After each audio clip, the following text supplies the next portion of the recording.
Karena Katolik itu mengubah hukum dan waktu. Iya. Katolik Begini itu deh, kekristenan begini tertua. deh, Kekristenan tertua itu Katolik, Bang. begini deh, Iya, kamu tapi ya makanya belajar diprotes, lagi. tidak cocok sesuai dengan firman Allah. Belum Tadi ada yang Protestan, Katolik yang Katolik pertama, dulu. yang paling tua saya tahu, paling tua karena tidak cocok dengan firman Allah. Makanya mereka memprotes, makanya Kristen Protestan.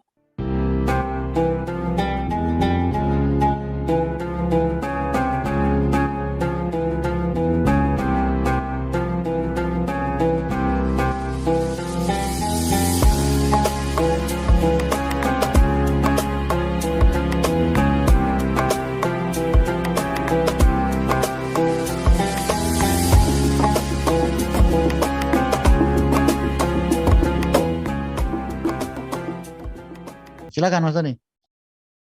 Pertanyaan saya bukan berurut gitu ya, tapi melangkah ke sana, melangkah ke sini nggak apa-apa ya.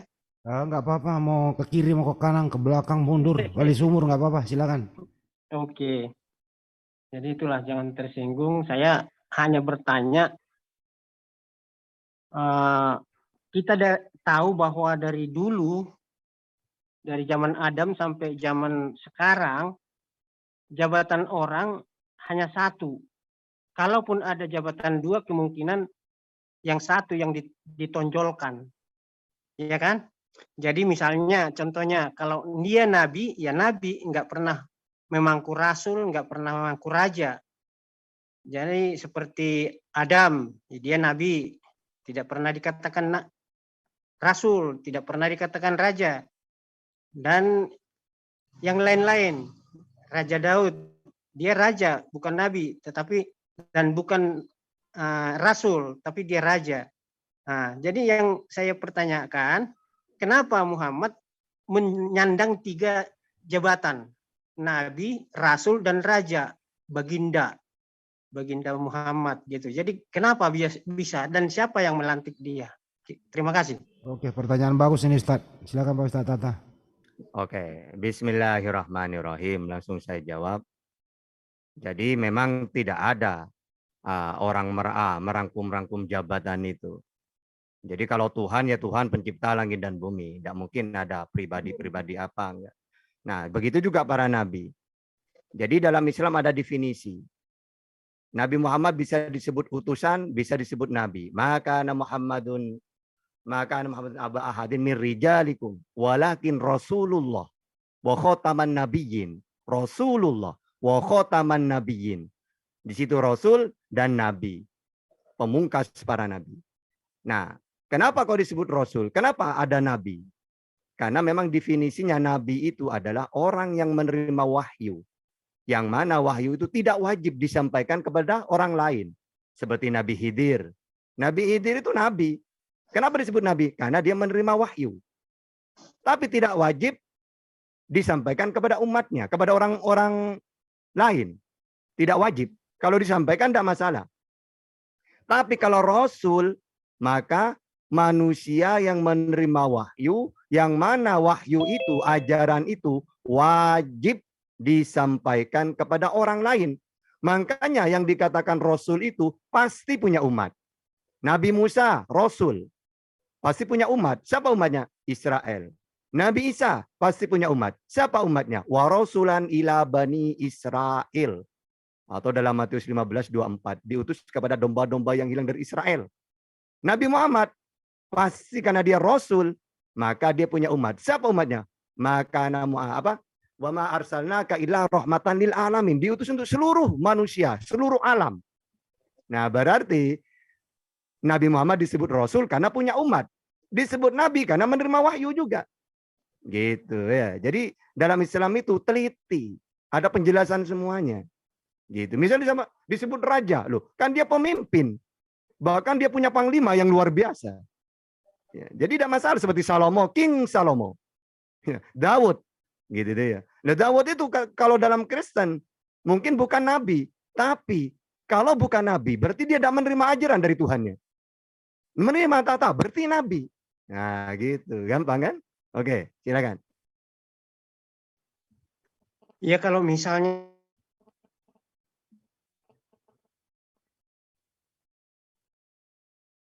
Ya, ke-mute. Antoni, ke-mute mic-nya. Oh, suaranya nggak keluar, Ya, Antoni. cucunya dan berketurunan dia raja. Tapi kalau kita lihat Muhammad itu dia bapaknya bukan raja, anaknya Diulang aja. Tadi. Suaranya tadi di ujungnya itu hilang tadi. Coba diulang. Oh ya. Nah, kalau kita lihat dari segi raja, kalau silsilah raja, bapaknya raja, anaknya raja, dan dia berketurunan. Tapi kalau Nabi Muhammad, kita lihat orang tuanya bukan raja, dan anaknya nggak ada yang raja. Jadi yang melantik dia raja siapa? Nah, itu yang pertama. Yang kedua, kalau rasul adalah dipanggil oleh Tuhan, dipanggil langsung, ya, dipanggil. Jadi dia dipanggil menjadi muridnya, menjadi mau praktek langsung di lapangan gitu dengan Tuhan. Tapi kalau Nabi hanya menerima wahyu dari Tuhan. Jadi itulah yang difirmankannya kepada menjadi buku, dibukukan. Dan itulah yang dikumpulkan menjadi buku. Jadi Nabi Muhammad, dia Nabi, dia menerima wahyu. Taruhlah menerima wahyu. Tapi kalau Rasul, otomatis definisi Rasul dipanggil oleh Tuhan. Kapan dia bertemu dengan Tuhan? Kira-kira gitu pertanyaannya. Oke. Jadi gini, kalau raja itu gak harus putranya raja. Kenarok itu justru dia bajingan dia. Tapi karena dia kuat, nanti punya pasukan, akhirnya menjadi raja. Gitu ya. Jadi raja itu yang penting dia mempunyai kerajaan, punya tentara, punya panglima, pasti orang-orang menyebut raja. Gak harus sama dengan kiai. Kiai itu gak harus putranya kiai. Saya saja misalnya hijrah, misal ke Sumatera, lalu saya bisa mengajar, banyak santri-santri. Langsung otomatis saya punya gelar kiai. Seperti di Jawa-Jawa itu. Gak harus seperti itu. Terus siapa yang melantik Rasulullah Nabi? Tadi itu ayatnya, Allah. Wa ma arsalnaka illa rahmatan lil alamin. Aku tidak mengutus Muhammad kecuali kepada semua, seluruh alam. Berarti maknanya Nabi Muhammad diutus untuk seluruh alam. Siapa di situ? Kan Al-Quran, Allah. Terus kalau Rasul itu disebut bertemu dengan Allah, Rasul siapa yang bertemu dengan Allah? Wong Allah itu ajaran samawi. Di langit, tidak mau turun ke dunia. Semua para nabi pun tidak pernah berjumpa dengan Allah. Pasti mengatakan kamu tidak bisa melihatnya, mendengar suara pun tidak bisa. Bahkan dalam satu tawareh, Tuhan tidak akan turun ke dunia. Gitu ya. Jadi apa? Kalau menyampaikan itu harus sesuai dengan dalil, gitu ya. Jadi seperti itu. Silakan, lanjut. Oke, terima kasih atas jawaban-jawaban. Masih bisa bertanya gitu ya? Bisa. Nambah Sampai dikit boleh puas. nggak? Ustaz Tata? Sepuasnya. Nambah sedikit, Oke. Ustaz Tata. Oke. Gini, Nah, kita tahu kalau Nabi, saya kalau nambah masuk dikit Ustaz Tata ya. Dikit aja. Iya. Nabi, Rasul, udah dijelasin sama Ustaz Tata tadi. Nabi apa, Rasul apa, Nabi menerima wahyu, Rasul itu mempunyai umat, ya kan? Jadi udah dijelaskan Nabi itu apa, Rasul itu apa. Nah, di kitab kalian itu Nabi, Rasul, ya kan? Kau anggap berbeda, Nabi itu kayak gini, Rasul kayak gini. Seharusnya kitabmu harus yang mengikuti. Kenapa? Nabi dan Rasul itu nggak ada harusnya di kitabmu, tapi kamu mengambil kitab Nabi dan Rasul. Kamu yang harus mengikuti seperti itu. Itu yang dimaksud. Jangan begitu ngomong Nabi, begitu ngomong Rasul, lah kalian malah nggak sesuai dengan apa yang kalian solder dari dalam Al-Quran itu sendiri gitu. Itu Ustaz Tata. Makasih. Ya, ini pokoknya saya jawab tunggu dulu. Pak Katanya Antoni, nggak ada Nabi biar di enak. buku saya. Biar enak Pak Tony gini. Pokoknya sampean hanya bertanya saja, saya hanya menjelaskan ya, gitu. Nanti di Ya, sini tapi juga kata dia nggak ada Nabi, nggak ada Rasul di buku saya gitu katanya. Ada. Nanti di akhir sesi baru dijawab itu. Lanjut Oke, aja dulu oke. pertanyaannya. Oke. Nah, kita tahu bahwa masuk Islam itu harus membaca 2 kalimat syahadat. Jadi kalau si Muhammad dia membaca juga itu. Oke, udah. Udah. Jadi kenapa orang masuk Islam itu harus syahadat? Karena Apa syahadat itu? Iqrar. Ya, iqrar itu maksudnya. Jadi dia menyatakan bahwa tiada Tuhan selain Allah dan Nabi Muhammad utusannya Allah. Kalau sudah mengatakan ikrar bahwa tiada Tuhan selain Allah dan Nabi Muhammad utusannya Allah, ya sudah, berarti dia Muslim, orang yang berserah diri kepada ajaran-ajaran yang dibawa oleh Rasulullah. Yang mana ajaran itu dari Tuhannya, yaitu Allah. Nabi Muhammad, kan dia sudah penyampai firman, dia percaya bahwa dirinya utusan. Dan dia percaya bahwa Allah itu Tuhan, satu-satunya Tuhan yang benar. Nah, makanya dia mengajak umatnya supaya seperti beliau. Apa? Meyakini bahwa dirinya itu Nabi Muhammad adalah utusannya Allah. Dan tidak ada Tuhan selain Allah. Jadi kalau Nabi Muhammad kan dia sudah tahu bahwa dirinya utusannya Allah. Dan dia tahu bahwa tiada Tuhan selain Allah. Nah, pengikutnya ini umatnya. Kalau dia bukan Islam, maka supaya dia menjadi orang Muslim, harus mengakui itu, berikrar. Bahwa tiada Tuhan selain Allah dan Nabi Muhammad utusannya Allah. Gitu ya. Silakan. Oke, terima kasih. Dan di situ dikatakan tiada Tuhan selain Allah dan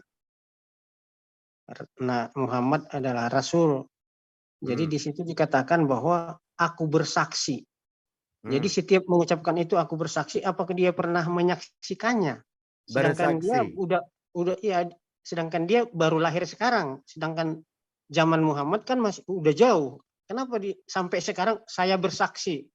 Jadi kalau misalnya ada masalah di TKP, itu harus ada saksi mata, ada harus saksi bukti dan saksi transaksi, ada gitu kira. Jadi kenapa selalu ada aku bersaksi ya? Jadi kesaksian dia harus gimana gitu? Kan sudah aku jelaskan. Maknanya saksi itu ikrar tadi itu. Pancasila. Satu, ketuhanan yang Maha Esa. Kayak ikrar itu apa ikrar itu maknanya? Bukan menyaksikan, saya mau beriman kalau saya melihat. Bukan gitu maknanya syahadah itu. Asyahadah huwa al-ikrar. Gitu ya. Oke, lanjut. Oh, jadi berikrar gitu ya? Tapi ada kalimatnya itu aku bersaksi gitu kan? Iya, kan satu udah maknanya apa? Huwa, adapun syahadah al-iqraru, yaitu mengikrarkan, menyatakan bahwa dengan keimanan tiada Tuhan selain Allah dan Nabi Muhammad SAW adalah Rasulullah. Gitu. Bukan bermakna menyaksikan, melihat. Gitu. Enggak ya. Dan semua para nabi ya gitu. Saya andaikan di zamannya Yesus ya gitu. Pasti saya mengikrarkan seperti Yohanes 17:3 itu. Saya bersaksi. Bukan emprit itu. Nanti ini Bang Handi ini. Bahwa mengenal engkau satu-satunya Tuhan yang benar. Dan mengenal Yesus yang telah engkau utus. Nah itu ikrar itu. Ya, sama kayak gitu sebenarnya. Oke, lanjut. Oke, terima kasih. Jadi sebenarnya sih masih banyak pertanyaan-pertanyaan, tapi satu pertanyaan aja dulu untuk kita bahas bersama. Nggak usah, banyakin aja dulu sampai puas. Nggak apa-apa. Nanti banyak yang kurang menerima gitu. Enggak ada masalah. Ya, nggak bisa lah wong nanya ada menerima gimana. Yang penting sampai bertanya saya menjawab gitu aja. Oke, terima kasih. Selamat malam. Ya Pak, ya malam Pak Yusuf. Habis ini ganti sama Pak Yusuf yang bertanya. Silakan Pak Antoni. Oke. Kenapa diwajibkan sujud kepada ke arah kiblat dan di dalam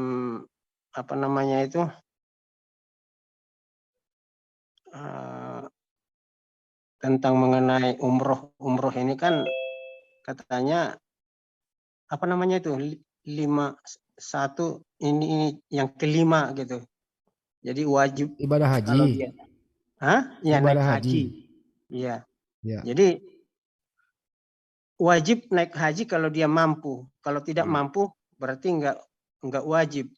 Jadi dapat kita lihat bahwa Alhamdulillah. ekonomi menengah ke bawah kayaknya tidak sanggup. Berarti dia tidak menuruti lima apa namanya itu. Nah, jadi apakah memang 5 rukun Islam. lima rukun Islam itu? Jangan takut bertanya, takut. Nanya apa saja mau bertanya kok. Ya takut tersinggung itu aja. Nggak ada tersinggung, saya jamin. Wong Amir Jadi- udah ngizinin, apa yang tersinggung? Ya rukun 5 yang kelima itu. Oke, saya jawab langsung. Kemungkinan, banyak ekonomi lemah. Apa mereka itu bisa disebut itu imannya menjadi 100% atau gimana? Ya, oke. Pertama, jadi kenapa kok kalau sholat itu ada kiblat? Ini juga semua para nabi samawi punya kiblat. Maka dalam Mazmur itu ya, aku menyembahmu Tuhan menghadap ke bait sucimu, masuk ke bait sucimu. Apakah kok bersujud kok ada bait suci? Jadi itu kiblat. Bahkan Rasulullah sendiri selama 16 bulan menghadap ke Baitul Maqdis. Lalu turun ayat, qad nara taqalluba wajhika fis sama falanuwalliyannaka qiblatan tardaha. Gitu. Lalu pindah ke Ka'bah. Karena Ka'bah itu adalah kiblat yang pertama. Inna awwala baiti wudi'a linnas. Di mana? Di Bakkah. Siapa yang membangun? Ibrahim. Mana dalilnya? Wa id yarfa'u Ibrahim. Mana tanda-tandanya? Fihi ayatun bayyinatun maqamu Ibrahim. Gitu ya. Jadi itu kiblat. Karena umat Islam itu semua ibadah itu serasi. Menghadap ke satu arah. Bacaannya sama. Saya pernah tidak ke Amerika. Di sana itu tetap baca Fatihah. Sholatnya. Saya ke Jepang. Dalam mimpi. Di sana itu baca Fatihah. Jadi umat Islam mau ibadah dimanapun tetap bahasanya sama. Tidak akan berubah. Bahasanya sama, kiblatnya sama, waktunya sama. Terus, apalagi? Semuanya sama. Satu sujud, sujudnya sama semua. Ada prakteknya. Sujud yang benar bagaimana? Ruku yang benar bagaimana? Sama semuanya. Terus, haji. Haji itu kan sudah. Walillahi ala nasi hijjul baiti. Manistato'a ilaihi sabila. Allah tahu bahwa manusia itu ada yang tidak mampu. Sehingga di situ manistato'a ilaihi sabila. Karena Allah tahu la yukallifullahu nafsan illa wus'aha. Laha ma kasabat wa 'alaiha maktasabat. Allah tidak akan memerintahkan sesuatu di luar kemampuan kita. Sehingga untuk haji manistato'a ilaihi sabila. Bagi yang mampu. Kalau tidak mampu, maka dia tidak kewajiban. Itu ya. Lanjut. Jadi ada apanya ya, toleransinya. Kalau nggak mampu nggak apa-apa gitu ya. Iya. Jadi kalau Enak, mampu wajib gitu ya. Iya, enak dong. Oke. Satu lagi terakhir lah. Pada waktu zaman dulu, zaman TPRI, kalau sudah azan maghrib, ada tulisan di bawah itu. Doakanlah Nabi Muhammad beserta dengan keluarganya biar masuk surga, diterima di sisi Allah. Kenapa selalu didoakan itu sampai sekarang? Oke. Jadi semua para nabi itu adalah kekasihnya Allah. Orang yang paling dekat, manusia paling mulia. Sehingga kita diperintahkan untuk sholawat. Wassalamun alal mursalin. Bersolawatlah kamu kepada semua para nabi. Isa alaihi salam, baginya keselamatan. Musa alaihi salam. Ibrahim alaihi salam. Ismail alaihi salam. Nabi Muhammad sallallahu alaihi wasallam, Allahumma sholli wa sallim alaihi wa ala alihi wa sahbihi. Jadi sholawat itu kembalinya kepada yang membaca. Nabi Muhammad tidak disolawatin ahli surga. Bahkan umatnya dijamin masuk surga. Kullu ummati yadkhulunal jannah illa man aba. Semua umatku pasti masuk surga. Jadi sholawat itu untuk saya. Saya yang membaca, kembalinya ke saya. Bukan berarti para nabi itu disolawatin supaya selamat. Tidak. Dan ingat, bukan hanya Nabi Muhammad kami solawatin. Semua para nabi kami solawatin. Coba, Isa, AS, bukan Amerika Serikat itu. Ya, bukan AS Roma. Itu alaihi salam. Gitu ya. Jadi disitulah kekeliruannya. Seakan-akan cuma Nabi Muhammad disolawatin. Padahal semua para nabi. Gitu. Lanjut. Terangin Tad, perbedaan sholawat dengan doa tadi itu. Enggak, itu terangin juga itu Yesus juga disolawatin itu. Di dalam Bible. Ntar Pak De, Iya. nanti habis ini injury apa nanti sesi terakhir ini giliran dia bertanya dulu Pak De. Oh gitu. Iya. Tat, Iya. dijelasin dulu perbedaan Sebenarnya sholawat dan doa. sholawat itu sebenarnya ibaratkan gini. Ada orang itu karena kita menghormati.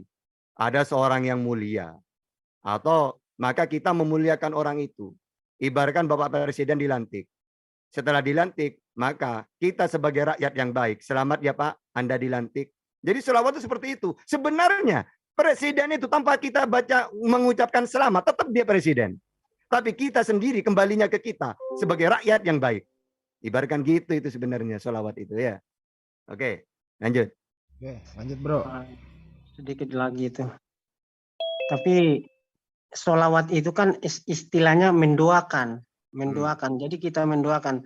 Tapi kalau paham orang Kristen, kalau sudah mati tidak perlu lagi didoakan. Karena apa? Tutup buku dia dalam kehidupan. Karena di dalam kehidupannya lah dia mau berubah, mau apa. Dan disitulah Tuhan menilai dia masuk surga apa masuk neraka. Kalau sudah mati, apakah bisa dia melakukan yang baik lagi atau gimana? Jadi doa itu pada umumnya untuk memperbaiki diri kita, bukan kita yang mengatur Tuhan atau menyuruh Tuhan supaya gini-gini, karena Tuhan itu kan tahu. Jadi pada umumnya mendoakan itu pada umumnya orang yang hidup yang didoakan supaya berubah akhlaknya, kira-kira gitu. Tapi ini selalu saya tanda tanya itu, kenapa yang sudah mati didoakan gitu kan, supaya diterima di sisi Allah gitu kan. Jadi seolah-olah kita tanda tanya, kenapa didoakan, masih didoakan sampai sekarang gitu kan. Biasanya pimpinannya yang mendoakan rakyatnya juga mendoakan sewaktu dia hidup supaya mengajarkan, melakukan, mempraktekkan yang benar di hadapan rakyatnya. Kira-kira gitu. Iya. Jadi gini, itu udah sunnah bahwa kita mendoakan saudara kita yang sudah meninggal. Nah, yang kedua, idza mata banu Adam in qata amaluhu illa salas. Shadaqatin jariyatin au ilmin yuntafa'u bihi au waladin solihin yad'u lahu. Jadi orang itu kalau sudah meninggal putus dengan dunia, iya benar. Tapi ada 3 yang tidak putus. Sedekah jariyah, amal yang bermanfaat, ilmu yang bermanfaat, au waladin solihin yad'u lahu. Dan juga anak yang soleh yang mendoakan orang tuanya. Jadi enak Islam itu. Walaupun punya orang tua udah meninggal, tapi tetap ingat. Ya, kita setelah sholat, Rabbi fili wa astaghfirullahaladzim li wali walidayya wali ashabil hukukil wajibati alayya wali jami'il muslimina wal muslimat wal mu'minina wal mu'minat al ahya'i minhumul amwat. Jadi bukan hanya ke orang tua, orang mukmin, mukminat, muslimin, muslimat, kita ingat itu. Ya. Rabbi fili astaghfirullahaladzim li wali walidayya gitu itu kan orang tua. Jadi kita juga minta maaf, minta ampun, juga kedua orang tua kita sudah meninggal. Juga wali jami'in muslimin. Itulah ibaratkan akhlak itu. Walaupun beliau sudah meninggalkan kita, kita ingat. Gitu loh. Ya.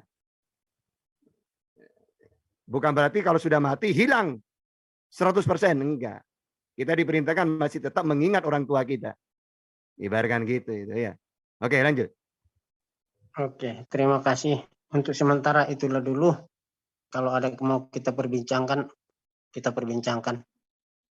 Oke, Pak Antoni, sebelum diperbincangkan, Pak Yusuf, ada yang tidak mau disampaikan Pak Yusuf? Pak Yusuf? Oke. Bro Antoni, tadi Anda bertanya tentang Nabi dan Rasul. Kalau menurut Anda pengertian Nabi Rasul apa itu Bro di kekristenan? Kalau Nabi adalah menerima wahyu dari Tuhan. Kalau Rasul dipanggil oleh Tuhan. Dipanggil seperti Rasul Paulus dipanggil waktu dia mau pergi membunuh orang-orang pengikut Tuhan, datang langsung surat sinar Tuhan kepadanya. Ditanya, kamu mau kemana? Langsung dia nggak bisa melihat. Jadi setelah itu dia bertobat dan ikut aku, kata Tuhan sama dia, langsung ikut. Dia berubah 360 derajat, berubah tadinya dia pembunuh umat-umat Tuhan, jadi sekarang dia mengabarkan Injil gitu, si Rasul Paulus itu. Tapi nggak ada Jadi dalilnya ya. ada di dalam Kisah Para Rasul. Biantar. Ya. Silakan Ustaz Tata, Jadi ada yang mau rasul itu disampaikan Pak? adalah panggilan Tuhan, nabi itu adalah menerima wahyu dari Tuhan. Oke, Iya, Ustaz, silakan. saya sampaikan gini, makanya yang dikatakan Rasul itu memang menerima wahyu dari Tuhan. Contohnya Yesus. Kenapa disebut Rasul, utusan? Karena memang definisi utusan itu adalah orang yang menerima wahyu atau wakil dari Tuhan untuk menyampaikan firman Tuhan. Ini sesuai Yohanes 3:34 kan. Barang siapa yang diutus oleh Allah, maka tugasnya penyampai firman Allah.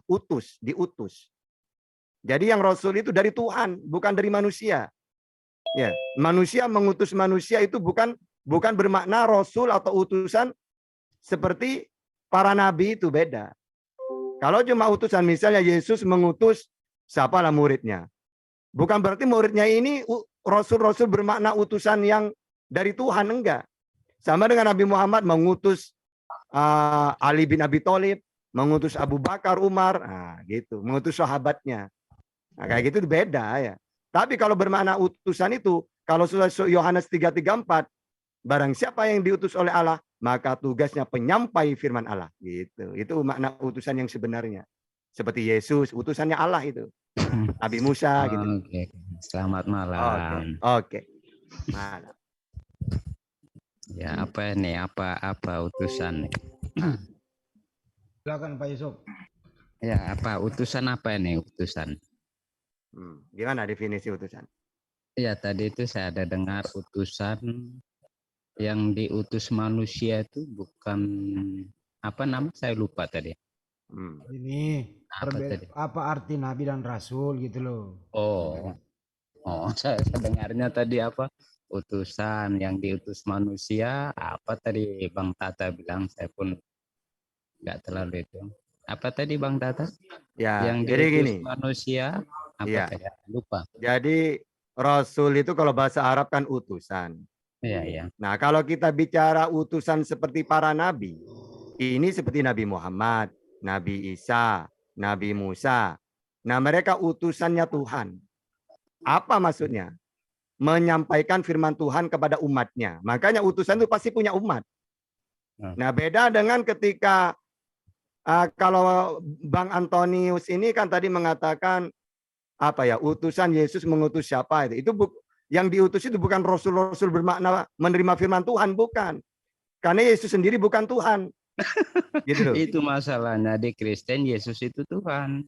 Ya, makanya berarti nanti gini, kalau saya bandingkan dengan Islam, jadi Tuhan Yesus mengutus utusan. Yesus sendiri diutus oleh Tuhan. Gitu nantinya.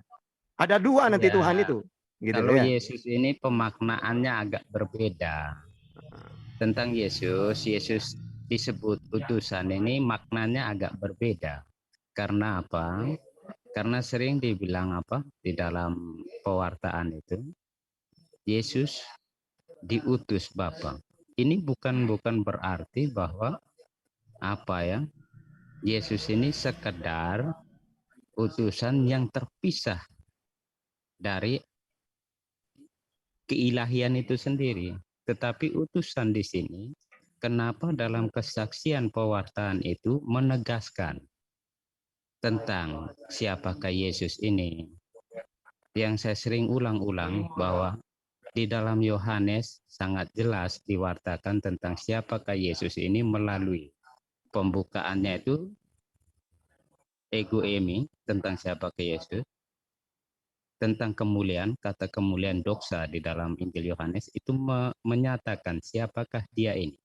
Di dalam Injil Sinoptik, kita bisa lihat bagaimana penggunaan kata anak manusia, anak Allah, Mesias.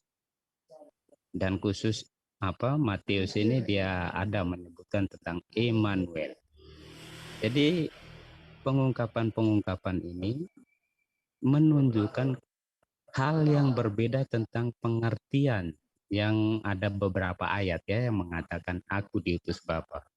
Tetapi apakah kita harus memungkiri tentang ayat-ayat yang mengatakan akulah dia? Ini kan ayat yang sudah ada diwartakan. Ini yang perlu dilihat dan diperhatikan.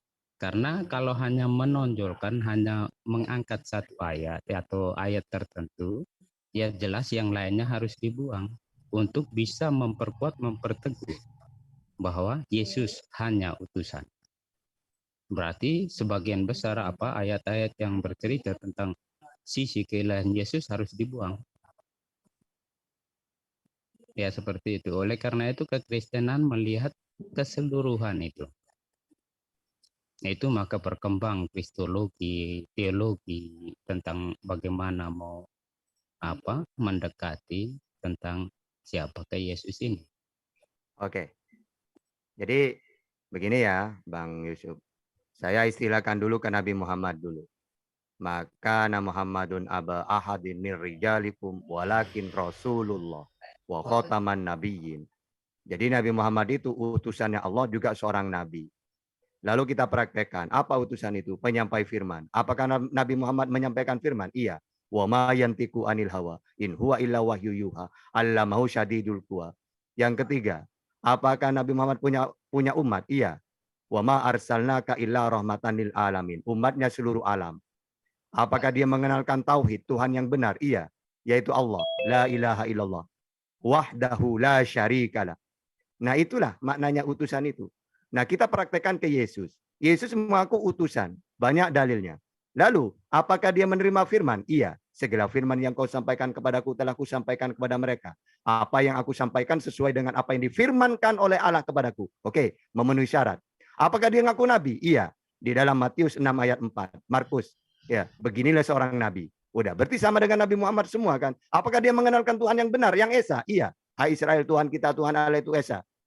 Ya, jadi apa yang makna dalam utusan pada semua para nabi, baik dalam Al-Quran atau dalam Bible, pengakuan Yesus atau pengakuan Nabi Muhammad, sama.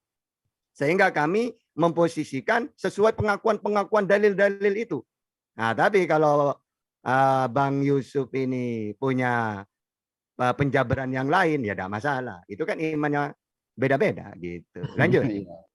Ya, Bang Tata. Ya betul, kalau kita lihat, kalau macam membandingkan seperti itu, seperti Bang Tata katakan sudah agak paralel ya, tetapi apakah sisi-sisi lain yang diwartakan di dalam Injil itu harus ditutupi?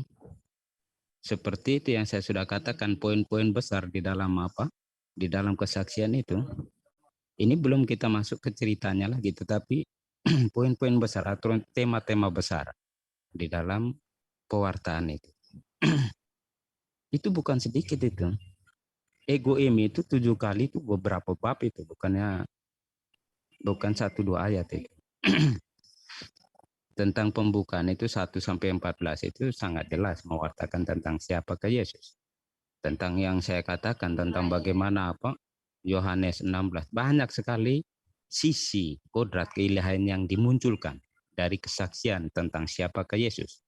Jika hanya diparalelkan dengan Yesus ini hanya sekedar nabi itu, ya yang kesaksian yang lain mesti kita buang. Dan hampir sebagian besar, bahkan lebih besar, bisa dibandingkan berapa persen itu ya, tentang kalau kita memisahkan tentang hal-hal yang diutus dengan ayat-ayat yang mengungkapkan tentang sisi keilahian. Ya, kita mesti buang itu semua. Bang Yusuf, bisa nggak dicontohkan misalnya keilahiannya Yesus itu apa saja? Coba. Itu yang pertama, kita lihat secara mudah kalau yang di Injil Yohanes ya, tentang ego emi. Itu 1. Itu ada 7 diulang. 7 dalam pengertian Yohanes berarti kesempurnaan.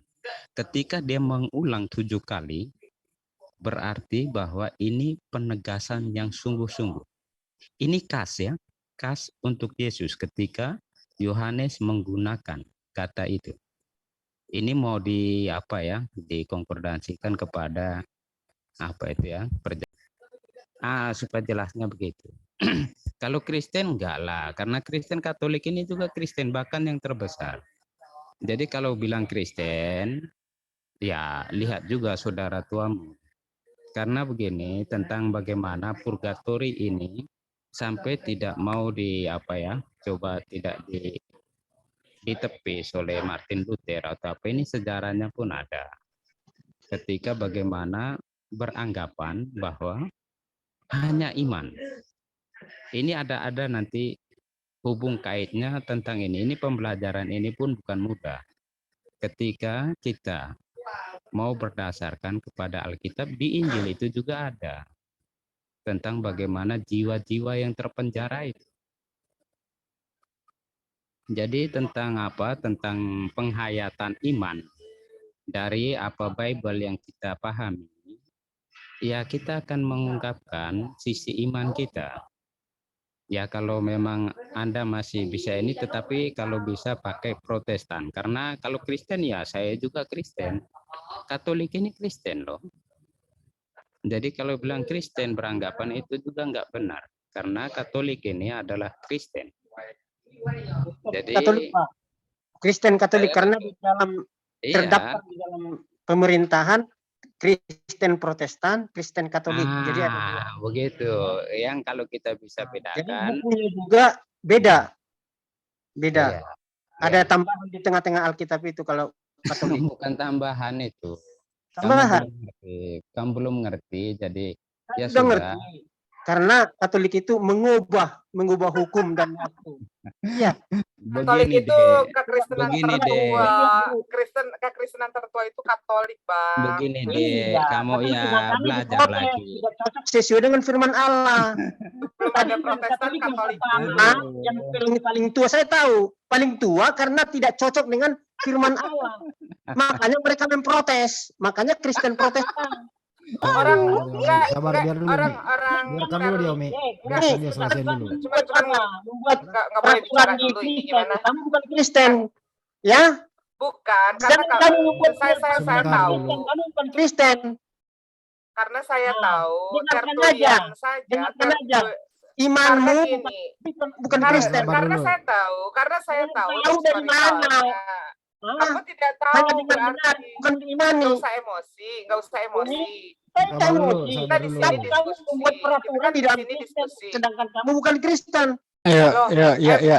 Tertentukan dulu ya, sabar. Saya bisa terima. Ya, Tapi Mas kalau Antoni, Kristen, sabar dulu. jangan Ini, sekali-kali kamu Ya. membuat definisi atau ya, kesimpulan di dalam saya Kristen. netralkan dulu ya. Ini adalah waktunya Mas Tata menjawab pertanyaan dari Iya. pihak kekristenan itu loh. Jadi yang lain tolong harap hanya menyimak dulu. Ini kita sudah ada jadwalnya. Ini Mas Tata menjawab semua pertanyaan baik dari Pak Yusuf, terutama dari Mas Antoni. Karena sudah kita jadwalkan. Oh, ini jadwalnya apa? Jadwalnya bertanya. Kristen bertanya, Ustadz Tata menjawab. Siapa narasumber Islam? Di sini ada Mas Tata. Nanti diperkuat oleh Pak Lopot, juga diperkuat oleh teman-teman Muslim yang lain. Hanya bertanya. Dan Oke. Muslim tidak mengcounter ya, atau komparasi dulu. Kalau komparasi bila, tapi kalau mengonter nanti dulu. Karena belum nanti ada sesinya lagi, ada sesinya. Silakan dilanjutkan Mas Antoni dan Pak Yusuf ke Mas Tata. Oh, ini kalau bertanya tadi kan menjawab apa tadi? Iya, Berdiskusi makanya itu keluruskan tentang- biar nggak kesana kesini Oke, temanya. Silakan bertanya lagi, diulangi lagi. Temanya tentang apa? Mengalir aja temanya. Apa aja. Mengalir. Oh, mengalir aja. Kalau saya bisa tanya seperti ini ya. Apakah umat Islam sudah siap ketika Qur'annya mesti diteliti? Oke, Tata Teliti dijawab. menurut ini ya, macam kajian-kajian seperti filologi atau apa ya, atau Gedein dikit suaranya Pak Yusuf, nggak kedengeran. halo, sudah Ya. dengar? Diulang Ya. pertanyaannya.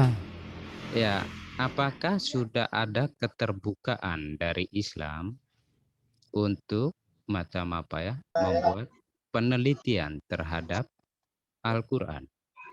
Oke. Ya, salah satunya seperti macam tinjauan-tinjauan apa ya, kritik teks maupun apa, filologi lah seperti itu.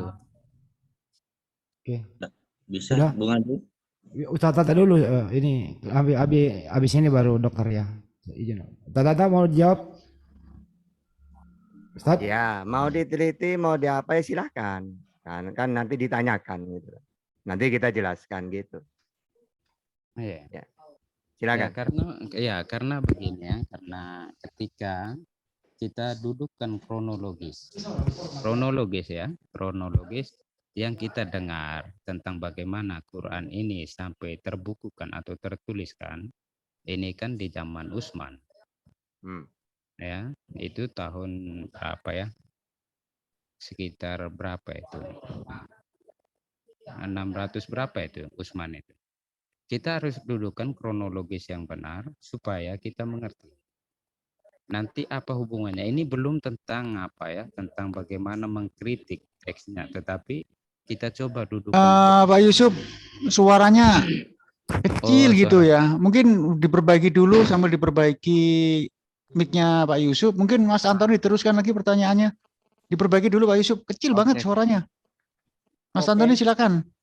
Ya, terima kasih. Tadi ada Pak Andi bertanya apakah beda rasul dengan nabi, nabi dengan rasul, dengan raja beda-beda.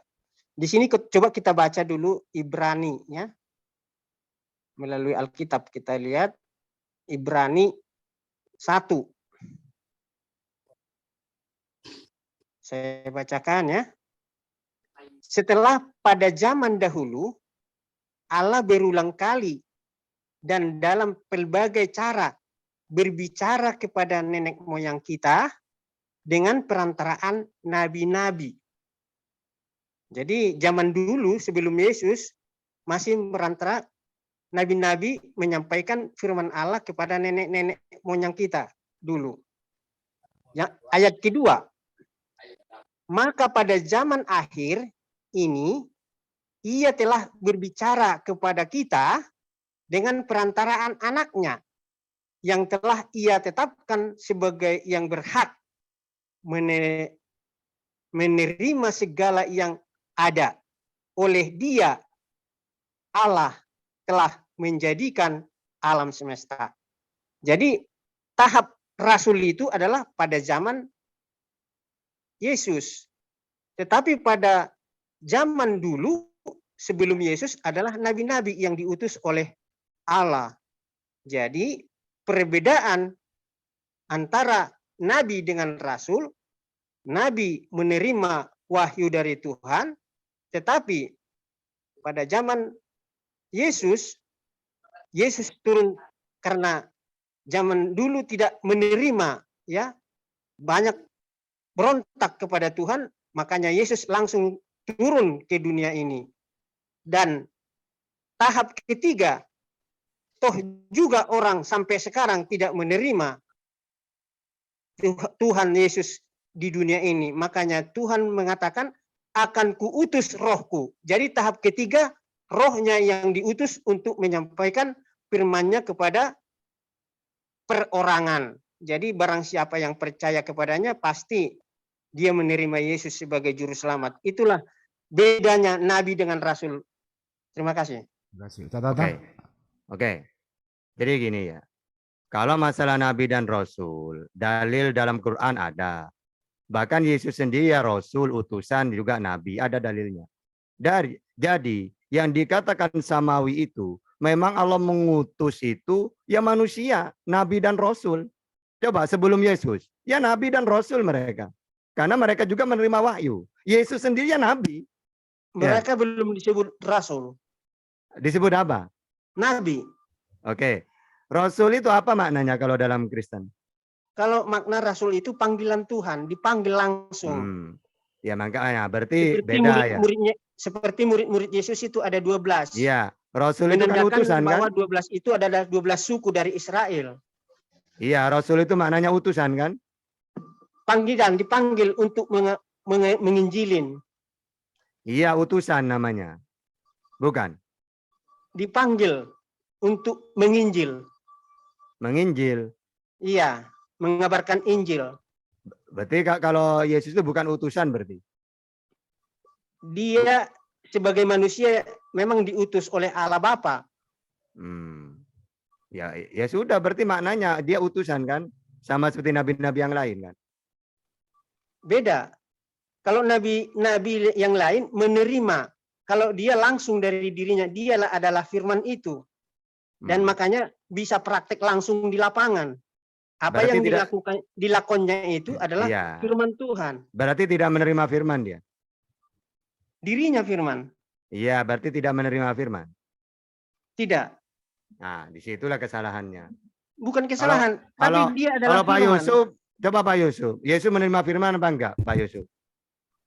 Ya begini, yang Ya, Bang jangan Antoni begini, kata- langsung. ya contoh, karena mungkin Bang Tata membaca aku menerima firman, bukan itu maksudnya di dalam kekristenan tentang apa itu firman Allah di dalam Kristen, ya Yesus itu tentang apa pewartaan yang menyampaikan tentang aku menerima firman yang kuterima daripadamu telah kusampaikan. Ini maksudnya apa?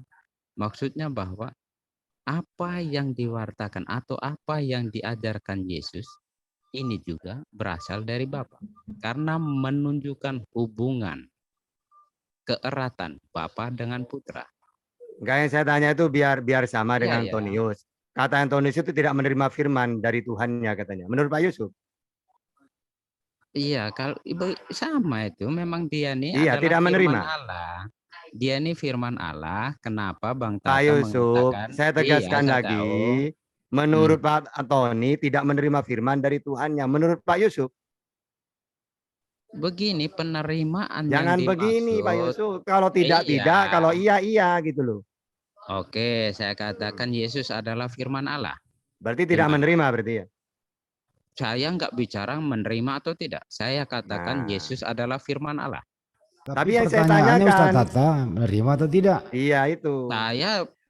Dia adalah firman Allah. Berarti tidak menerima berarti. Apanya tidak menerima? Nah kalau Nabi Muhammad kan menerima Kalau wahyu. mengerti begini, kalau mengerti tentang dia adalah firman Allah, bagaimana bisa ada pikiran tentang apakah dia menerima? Dia itu firman Allah. Makanya dijawab aja Pak Yusuf. Dia Iya, tidak itu saya menerima bilang, firman. Dia adalah tidak. Saya bilang begini, dia ini adalah firman Allah. Oke, saya jelaskan ya. Jadi dia itu kan dia mengatakan, ajaranku bukan dari diriku sendiri, tapi dari Allah yang Ya. mengutus aku. Lalu Makanya bagaimana saya Tata? sudah Tunggu jelaskan dulu. tadi. Tunggu dulu. Lalu Tata, kalau bukan ajarannya bukan dari dirinya, gimana caranya? Ya menerima wahyu. Mana ayatnya? Itu Yohanes 12:50 itu. Apa yang aku Bukan. sampaikan sesuai dengan apa yang difirmankan oleh Allah kepadaku.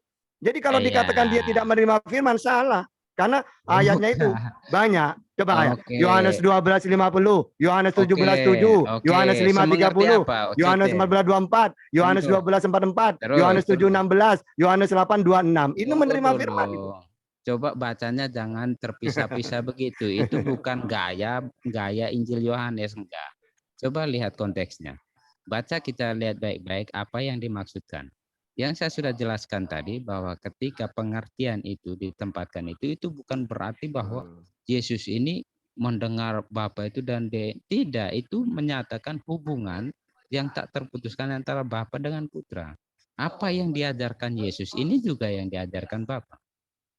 Karena apa? Karena hubungan yang tak terpisahkan itulah sehingga ada ungkapan tentang aku tidak berkata-kata Iya. dari diriku Ya, sendiri. jadi intinya gini aja Pak Dari- Yusuf. iya. Menurut Pak Yusuf dia tidak menerima firman tapi tidak punya dalil. Menurut aku menerima Nah. firman dalilnya banyak. Gitu aja. Biar netizen yang menentukan gitu ya. Bukan cara Gimana? pikir seperti itu yang tidak kena di dalam mendekati Injil. Ya jadinya seperti itu ketika kita coba mendekati pewartaan Injil dengan paradigma seperti itu ya memang kacau. Tetapi apa yang mau dijelaskan Yohanes? Ya, apa yang mau dijelaskan Yohanes tentang siapakah Yesus ini jelas. Yesus ini adalah firman Allah. Oke, Bahkan sejak awal ditegaskan itu. gini aja Pak Yusuf. Mhm. Saya akan pakai dalil bahwa dia menerima firman, akan saya bacakan semua dalilnya. Pak Oke. Yusuf bacakan dalilnya bahwa dia tidak menerima firman. Gimana? Ya, saya cukup satu saja. Saya cukup satu saja itu untuk Ya. menutup semua kemungkinan yang Oke, Anda silakan. berikan. Hmm, Pada silakan. mulanya adalah firman. hmm, Sudah jelas itu. hmm. Itu Pada saja sudah jelas. Pada mulanya Allah berfirman, berfirmanlah Tuhan, jadilah cakrawala. itu? Ibaratkan gitu ya. Bukan. Kalau enggak, ya maksudnya kalau belum mengerti tentang itu ya kita diskusikan. Oke. Maksudnya apa yang dimaksud Yohanes tentang pada mulanya adalah firman. Oke, saya Ketika turutin ya. Yohanes, bukan dengar dulu. Ketika Yohanes memberi keterangan tentang pada mulanya adalah firman. Siapa yang mau dirujuknya? Yesus. Yesus ini adalah firman Allah. Oke, sudah ya. Jadi ketika Yohanes dengan sangat baik menempatkan ini pada awal Injilnya. Apakah Anda bisa berpikir bahwa Yohanes akan membuat sesuatu yang karena Yohanes akan membuat Udah Pak Yusuf, kan dalilnya cuma satu. Giliran saya dong. bukan ini, Bu. Kalau itu saya bilang satu saja cukup untuk apa? Untuk Iya. menutup semua dalil. Sekarang kamu. giliran saya kan cuma satu. Sama suruh satu dalil. Kalau saya kan banyak. Oke, terus. Oke, udah. Hmm. Oke, jadi terserah apakah Pak Yusuf mengatakan firman jadi manusia, jadi Yesus, terserah. Yang penting yang saya bahas ini adalah sosok Yesus yang itu manusia. Apakah dia menerima firman? Maka saya baca mulai dari Yohanes 12 dari 49. Sebab aku berkata-kata bukan dari diriku sendiri, tetapi Bapa yang